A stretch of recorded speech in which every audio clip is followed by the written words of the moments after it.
My dear students, common ion effect में हम जो जो चीज़ें डिस्कस करेंगे, पहले हम इसकी स्टेटमेंट पढ़ेंगे और फिर कुछ एग्जाम्पल्स पढ़ेंगे। उन एग्जाम्पल के जरिए हम कॉमन आयन इफेक्ट को समझने की कोशिश करेंगे। स्टेटमेंट क्या है?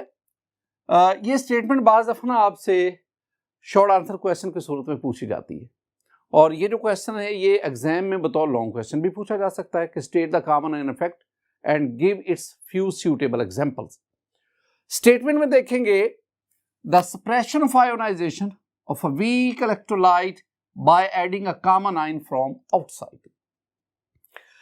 बज़ाहिर तो यह मुश्किल नजर आ रही है, लेकिन ये मुश्किल है नहीं, ये बहुत आसान लिखा हुआ है। सप्रेशन का मतलब होता है push by force, push by force, धक्का लगाकर पीछे हटाना, पुश बाय फोर्स।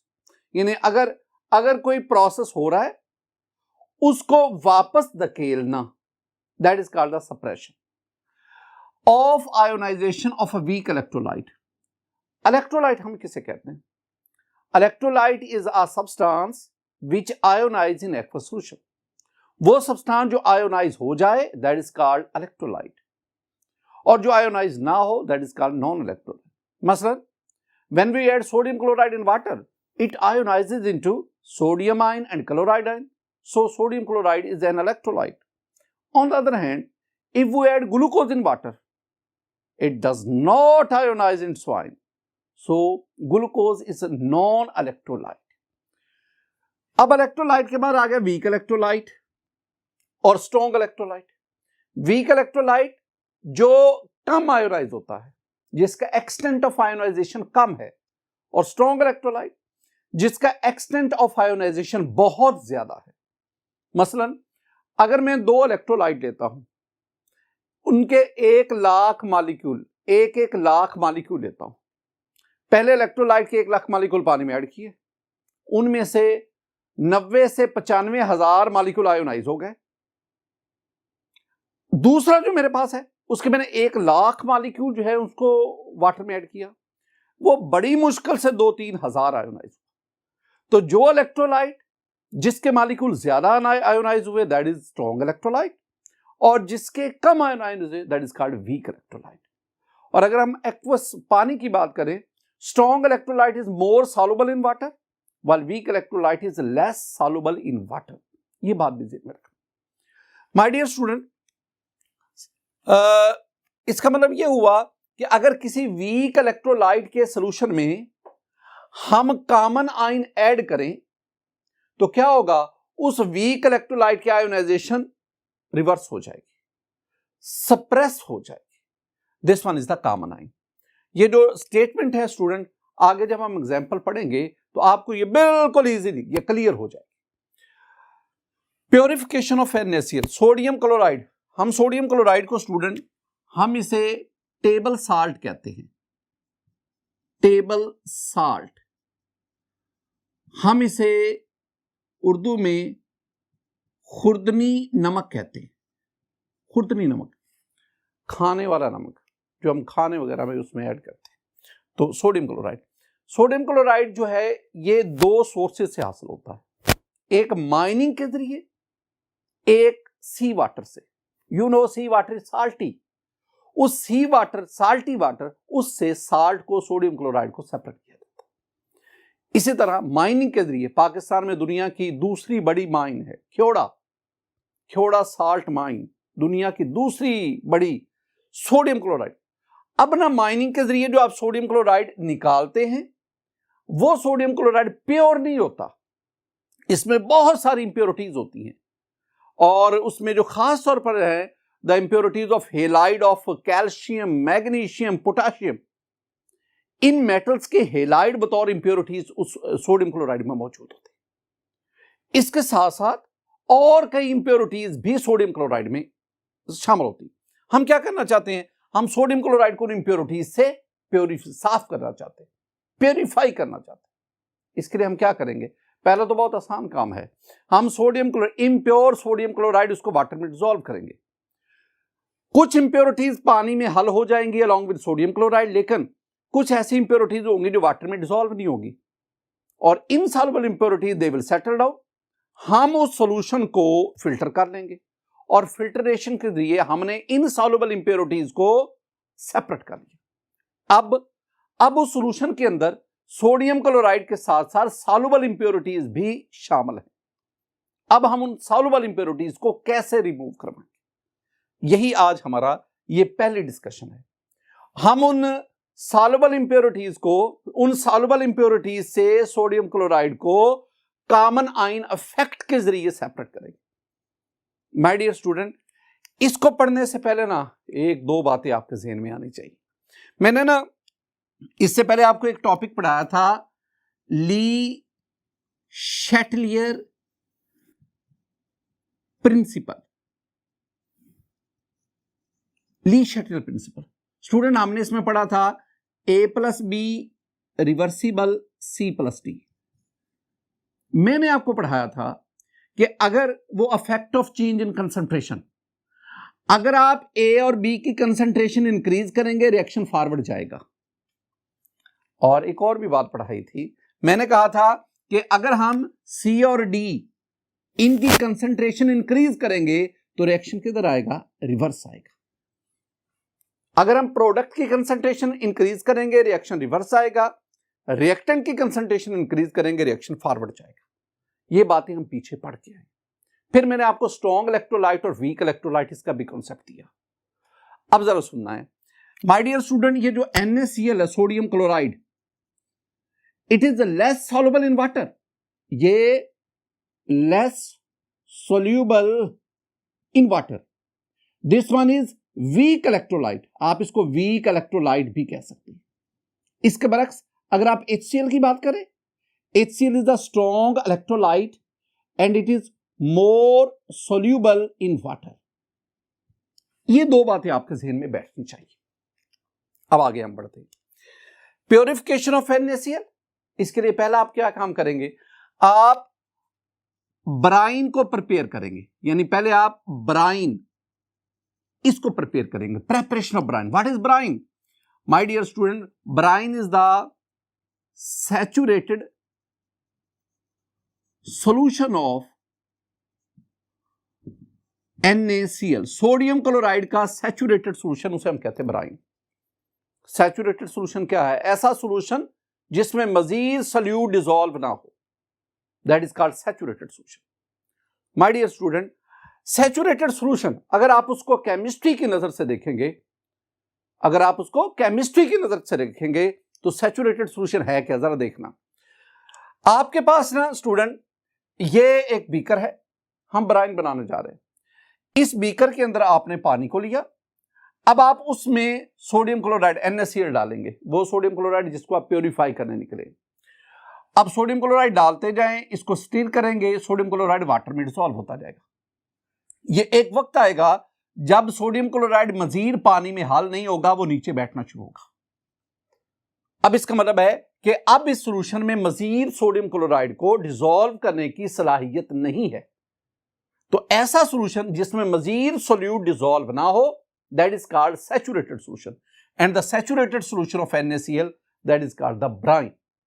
अब आपके पास ये ब्राइन, ये सैचुरेटेड सॉल्यूशन बन गया।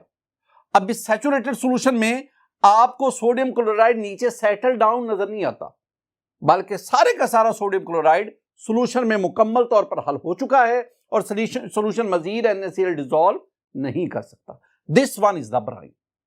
अब आप इस ब्राइन को केमिस्ट्री की नजर से देखें, केमिकली देखें। माय डियर स्टूडेंट, आपके पास था sodium chloride NaCl solid state में, इसको डिसॉल्व करें, जो ही ये वाटर में जाएगा ये अपने आयंस में कन्वर्ट होता जाएगा। Aqueous chloride ion aqueous.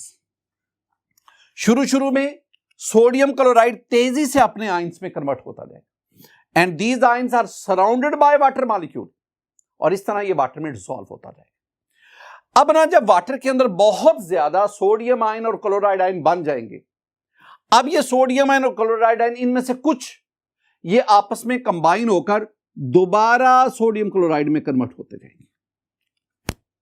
एक वक्त आएगा जब रेट ऑफ फॉरवर्ड, यानी रेट ऑफ फॉरवर्ड और रेट ऑफ रिवर्स, ये जो फॉरवर्ड रिएक्शन है ना स्टूडेंट, जो रिएक्शन फॉरवर्ड जा रहा है इसे हम कह रहे हैं आयोनाइजेशन, और दूसरी बात ये जो रिएक्शन वापस आ रहा है इसे हम कहते हैं क्रिस्टलाइजेशन।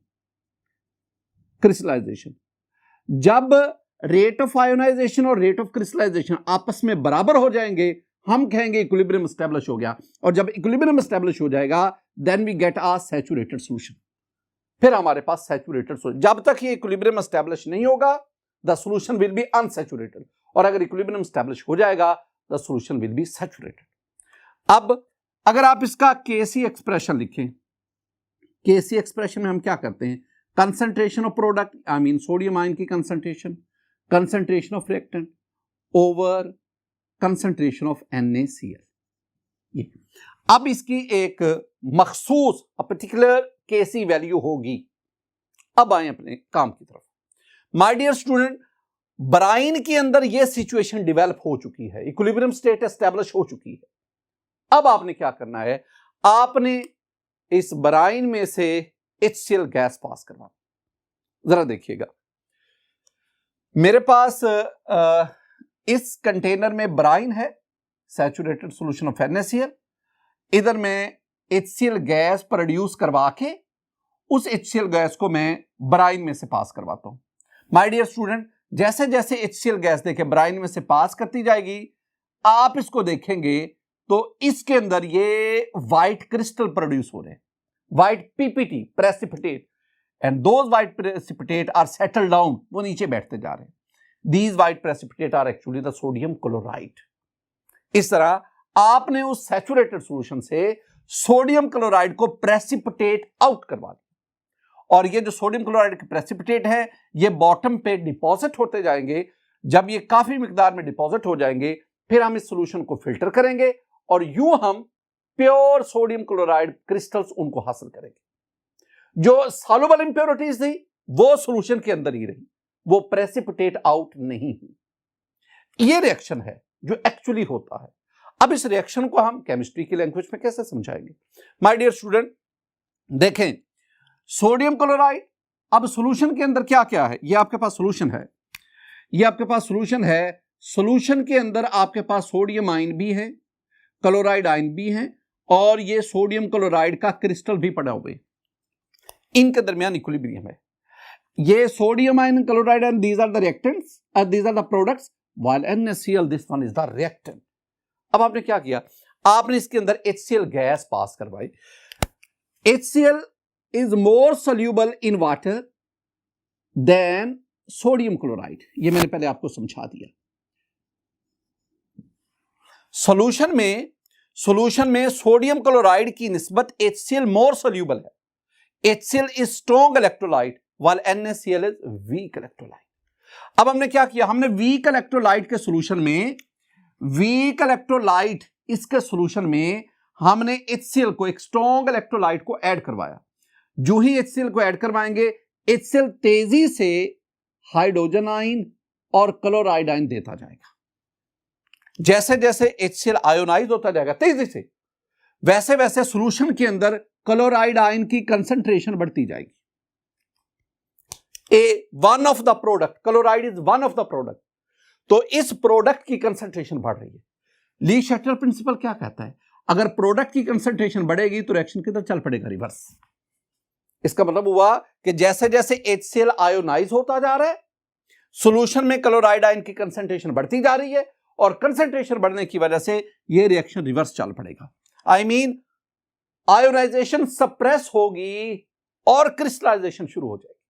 जब ये रिएक्शन रिवर्स जा रहा है ना, due to increase in the concentration of chloride ion, तो क्या हुआ, आयोनाइजेशन, इधर आयोनाइजेशन, अब रिएक्शन वापस, तो आयोनाइजेशन क्या होगी, suppress, the suppression of ionization of a weak electrolyte. कब, by adding a common ion from outside, in this case the common ion is chloride ion. इसका मतलब क्या हुआ, इसका मतलब हुआ कि आयोनाइजेशन सप्रेस हो गई, क्रिस्टलाइजेशन शुरू हो गई, और ये सोडियम क्लोराइड जो सॉलिड मैंने लिखा है ये प्रेसिपिटेट बनकर नीचे डिपॉजिट होता जाएगा।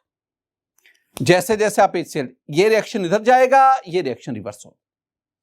This one is called the common ion effect. My dear student, common ion में दो बातें आपने ध्यान में रखनी, दो पॉइंट बहुत इंपॉर्टेंट जो आपने ध्यान में रखनी। पहली बात, कॉमन आयन इफेक्ट उस वक्त ऑपरेट करेगा जब आप वीक इलेक्ट्रोलाइट के सॉल्यूशन में स्ट्रॉन्ग इलेक्ट्रोलाइट ऐड करेंगे। पहली बात, स्ट्रॉन्ग इलेक्ट्रोलाइट। नंबर टू, अब जो आप इलेक्ट्रोलाइट ऐड कर रहे हैं ना, स्ट्रॉन्ग इलेक्ट्रोलाइट, उसके पास इस जैसा कॉमन आयन भी हो। देखो, अगर मैं सोडियम क्लोराइड इसके सॉल्यूशन में पोटेशियम ब्रोमाइड डाल देता हूं, अगर मैं इस सॉल्यूशन में KBr ऐड कर देता हूं, अब KBr इट विल आयोनाइज, अगर आप इसकी ज्यादा कंसंट्रेशन वाला जो सोडियम क्लोराइड की निस्बत ज्यादा वाटर में डिसॉल्व हो रहा है, इसको ऐड करेंगे, it will ionize to give the potassium ion and bromide ion. अब potassium ion bromide ion solution में आएंगे, लेकिन पोटेशियम ब्रोमाइड के ऐड करने से इसके इक्विलिब्रियम स्टेट पर कोई फर्क नहीं पड़ेगा। ये ध्यान रखना। एक ना MCQ एग्जाम में आता है, वो जरा सुनिएगा। पहले मैं आपको एक बात समझाऊं, माय डियर स्टूडेंट, एक लफ्ज सॉल्युबिलिटी। अगर ये रिएक्शन फॉरवर्ड जाएगा, सॉल्युबिलिटी बढ़ेगी सोडियम क्लोराइड की। अगर ये रिवर्स आएगा, सॉल्युबिलिटी कम होगी। अगर ये फॉरवर्ड जाएगा, सोडियम क्लोराइड पानी में और हल होता जाएगा, सॉल्युबिलिटी ऑफ NaCl बढ़ती जाएगी। लेकिन अगर ये रिवर्स आएगा तो सोडियम क्लोराइड वाटर से प्रेसिपिटेट आउट हो, इसका मतलब है सॉल्युबिलिटी कम होगी। अब आपने क्या किया, when HCl is added into brine, जब हमने ब्राइन के अंदर सैचुरेटेड सॉल्यूशन ऑफ NaCl के अंदर HCl ऐड किया, तो क्या हुआ, ये रिएक्शन रिवर्स आ गया, और रिवर्स आने की वजह से NaCl की सॉल्युबिलिटी डिक्रीज कर गई। तो ये सेंटेंस याद करना है, solubility of NaCl decreases by adding HCl। ये आपसे MCQ उसमें जो ऑप्शन होता है ना, वो होता है डिक्रीजेस। स्टूडेंट, हम दूसरी एग्जांपल की तरफ जाते हैं। दूसरी एग्जांपल में मेरे पास नंबर 2 पे मेरे पास दो चीजें हैं। एक है KClO3, my dear student, KClO3 is called potassium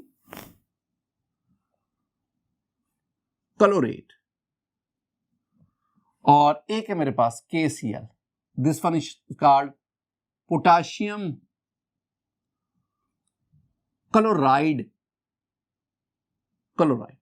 दोनों के बारे में, ये जो ऊपर वाला potassium chlorate, this one is less soluble in water and this is more soluble, ये ज्यादा soluble है। ऊपर वाला जो है that is weak electrolyte और KCl that is the strong electrolyte।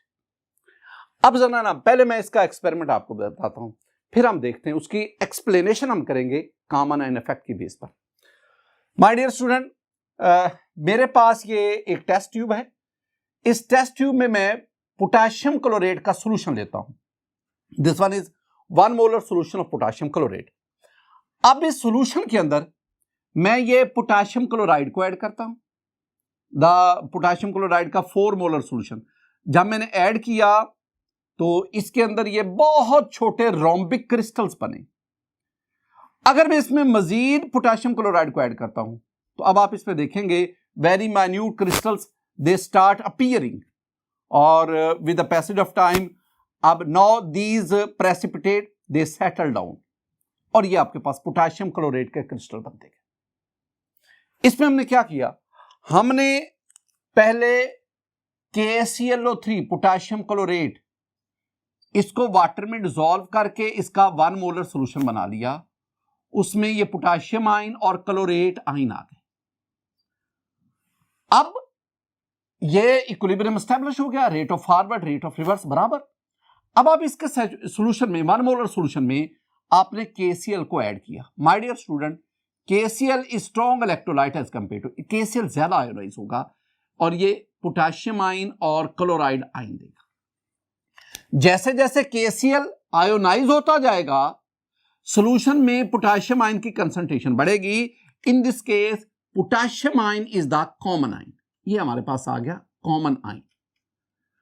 और पोटेशियम आयन की कंसंट्रेशन बढ़ने की वजह से अब ऊपर वाले की आयोनाइजेशन सप्रेस होगी, रिएक्शन रिवर्स चल पड़ा, और ये पोटेशियम क्लोराइड जो एक्चुअली सॉलिड है, जो क्रिस्टल्स है, ये प्रेसिपिटेट आउट होकर सॉल्यूशन से निकलता जाएगा। ये हमारे पास एक एग्जांपल थी। इसमें potassium chloride is less soluble in water, weak electrolyte, while KCl is more soluble in water, is strong electrolyte. तो लेस सॉल्युबल वीक इलेक्ट्रोलाइट है, उसके सॉल्यूशन में जब आप स्ट्रॉन्ग इलेक्ट्रोलाइट ऐड करते हैं तो इसकी आयोनाइजेशन की वजह से उसकी आयोनाइजेशन सप्रेस होगी। एक और एग्जांपल पे है। इस एग्जांपल में स्टूडेंट में सेकंड ग्रुप बेसिक रेडिकल्स की बात करूंगा। बेसिक रेडिकल्स सेकंड ईयर में आप जाएंगे तो आप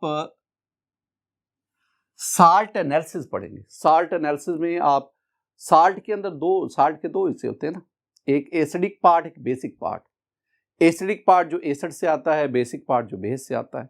आपने पढ़ा है ना कि एसिड और बेस आपस में कंबाइन होकर साल्ट और वाटर बनाते हैं। तो इसका मतलब हुआ कि साल्ट के दो हिस्से हैं, एक एसिडिक पार्ट, एक basic part. Acidic part acid radical, basic part basic radical. और बेसिक रेडिकल के आगे 6 ग्रुप्स है। मैं सेकंड ग्रुप की बात कर रहा हूं। तो ये सेकंड ईयर में जब आप जाएंगे स्टूडेंट, तो प्रैक्टिकल्स में आप साल्ट एनालिसिस उसको स्टडी करेंगे, उसमें आपका वास्ता इससे पड़ेगा। जो सेकंड ग्रुप बेसिक रेडिकल्स हैं, इसमें हमारे पास बहुत ज्यादा रेडिकल्स हैं, जिसमें स्टूडेंट आपके पास कॉपर आयन है, लेड है, इसके बाद मरकरी है, कैडमियम है Cd2+, और टिन है, and many more. These are the basic radical of second group. एक और भी बात, इसका जो ग्रुप रिएजेंट है ना, ये मैंने कुछ लिखे हैं और भी, इनका जो ग्रुप रिएजेंट है ये आपको याद रखना पड़ेगा। Group reagent of second group basic radical, that group reagent is dilute HCl plus H2S, hydrogen sulphide. ये इसमें एक बड़ी अहम बात है, ये जो हमारे पास बेसिक रेडिकल्स है ना, इनको हमने प्रेसिपिटेट में कन्वर्ट करना होता है। उसके लिए we need, very important sentence, ये बहुत अहम बात है, we need low concentration of sulphide ion. This one is called sulphide ion. तो हमें सल्फाइड आयन की लो कंसंट्रेशन चाहिए। अब सल्फाइड आयन की लो कंसंट्रेशन कैसे चाहिए? एक और भी बात ध्यान में रखना कि ये जो HCl है, this one is strong electrolyte, और ये जो H2S है, this one is weak electrolyte. ये दो बातें ध्यान में रखनी। अब मैंने ना H2S, हाइड्रोजन सल्फाइड, इसका एक्वस सॉल्यूशन लिया। ये मेरे पास सॉल्यूशन ऑफ हाइड्रोजन सल्फाइड है, यानी H2S when it is dissolved in water, it gives 2 hydrogen ion and a sulfide ion. My dear student, जो इसमें सल्फाइड आयन बनता है ना, ये रिएक्शन तेजी से फॉरवर्ड जाता है और सल्फाइड आयन की बहुत ज्यादा कंसंट्रेशन डिपॉजिट हो जाती है, हमारे पास हासिल होती है। अब हम क्या चाहते हैं? वी नीड लो कंसंट्रेशन, हमें सल्फाइड आयन ज्यादा नहीं चाहिए। तो फिर हम क्या करते हैं? हम ये करते हैं कि हम इस सॉल्यूशन में, H2S के सॉल्यूशन में, जिसमें सल्फाइड आयन बहुत ज्यादा मिकदार में है, हम इसमें HCl ऐड करते हैं। When HCl is added, HCl is strong electrolyte as compared to the H2S. It will ionize to give the hydrogen ion and chloride ion. My dear student, अब जो ही ये आयोनाइज होता जाएगा, hydrogen ion, chloride ion produce होते जाएंगे, solution के अंदर hydrogen ion की कंसंट्रेशन बढ़ती जाएगी। इन this case hydrogen ion is the common ion. तो हाइड्रोजन आयन की कंसंट्रेशन बढ़ने की वजह से ये ऊपर वाला रिएक्शन किधर आएगा? रिवर्स आने का मतलब है कि सल्फाइड आयन हाइड्रोजन आयन से मिलकर H2S बनाता जाएगा, और यूं सॉल्यूशन में सल्फाइड आयन की कंसंट्रेशन कम होती जाएगी, और यही हम चाहते हैं। वो लो कंसंट्रेशन ऑफ सल्फाइड आयन वो इन रेडिकल के साथ मिलकर प्रेसिपिटेट में कन्वर्ट होती जाती है। तीसरा पॉइंट, तीसरी जो बात आपने ज़हन में रखनी है नंबर 4 पे, that is third group basic radicals. Third group basic radical, जिस तरह आपने सेकंड ग्रुप बेसिक रेडिकल, इस तरह आपने थर्ड ग्रुप बेसिक रेडिकल। पहले तो बात है कि थर्ड ग्रुप बेसिक रेडिकल, इसमें हमारे पास रेडिकल हैं कौन कौन से। माय डियर स्टूडेंट, इसमें हमारे पास है Al3+ एल्यूमिनियम आइन, Cr3+ क्रोमियम आइन और Fe3+ फेरिक आइन। इन तीनों को जरा फोकस करना है। Aluminium ion, chromium ion and ferric ion, these are the third group basic radicals. और इसमें दूसरी बात जो मैं आपसे कह रहा हूं कि you must know the group reagent. ये बहुत जरूरी है। ग्रुप रिएजेंट आएगा तो आप इसका साल्ट एनालिसिस कर सकेंगे। और इसमें ग्रुप रिएजेंट है ammonium hydroxide plus ammonium chloride, ये ग्रुप रिएजेंट। अब इसमें हमें क्या चाहिए? We need hydroxide in low concentration. We need low concentration of hydroxide ion. और माय डियर स्टूडेंट, यहां जेन में क्या बात बैठानी, आपने जेन में यह बात बैठानी है कि ये जो NH4Cl है ना, ammonium chloride, this one is more soluble in water, strong electrolyte. On the other hand, NH4OH, ammonium hydroxide, that is a weak electrolyte. You know, ammonium hydroxide is a weak base, बहुत कम ionise होता है। अब आपने ये करना है कि ammonium hydroxide का सॉल्यूशन बनाना है। It will ionize and give the ammonium ion along with hydroxide ion. अब ये आपस में मिलेंगे तो हमारे पास ही एक वक्त आएगा इक्विलिब्रियम एस्टैब्लिश हो जाएगा, लेकिन इक्विलिब्रियम तक you have sufficient amount of hydroxide ion. हम हाइड्रोक्साइड आयन की कंसंट्रेशन कम करना चाहते हैं, तो हम क्या करेंगे स्टूडेंट, इसमें हम अमोनियम क्लोराइड को ऐड करेंगे, NH4Cl को ऐड करेंगे। इट इज स्ट्रॉन्ग इलेक्ट्रोलाइट, ये ज्यादा आयोनाइज होगा और ज्यादा आयोनाइज होने की वजह से it will produce ammonium ion and chloride ion. ये ज्यादा स्ट्रॉन्ग इलेक्ट्रोलाइट है, आयोनाइजेशन तेजी से होगी। अब इसमें क्या होगा, जब ये तेजी से आयोनाइज करेगा तो इस केस में सॉल्यूशन में अमोनियम आयन की कंसंट्रेशन बढ़ेगी। This ammonium ion is a common ion in this case. जब अमोनियम आयन की कंसंट्रेशन बढ़ेगी तो साफ ज़ाहिर है जो वीक इलेक्ट्रोलाइट है उसकी आयोनाइजेशन सप्रेस हो जाएगी, और सप्रेस होने की वजह से ये रिएक्शन रिवर्स चल पड़ेगा। रिवर्स जाने का मतलब है कि कंसंट्रेशन ऑफ हाइड्रोक्साइड क्या होती जाएगी, कम होती जाएगी, और उस लो कंसंट्रेशन में third group basic radical hydroxide ion से मिलते जाएंगे। देखो, जब एल्यूमिनियम आयन हाइड्रोक्साइड आयन से मिलेगा तो it will form the precipitate of aluminium hydroxide. These are very important student. These are white PPT. ये white precipitate बनाएगा। इसके बरक्स आपके पास जो क्रोमियम है Cr3+, ये जब हाइड्रोक्साइड आयन से मिलेगा it will produce CrOH taken thrice, chromium hydroxide. These are greenish PPT. ये ग्रीन पीपीटी है। और इसी तरह अगर हमारे पास फेरिक आयन है, it will combine with OH negative and form the ferric hydroxide, and this ferric hydroxide, these are actually the reddish brown PPT. ये रेडिश ब्राउन पीपीटी है। ये फॉर्मेशन तब होगी जब हमारे पास हाइड्रोक्साइड आयन लो कंसंट्रेशन में होगा, और इसकी लो कंसंट्रेशन डेवलप करने के लिए हमने अमोनियम हाइड्रोक्साइड के सॉल्यूशन में किसको ऐड किया, अमोनियम क्लोराइड को ऐड किया। And all this study is based on common ion effect. Last पे एक और चीज जी स्टूडेंट आपके लिए, वो है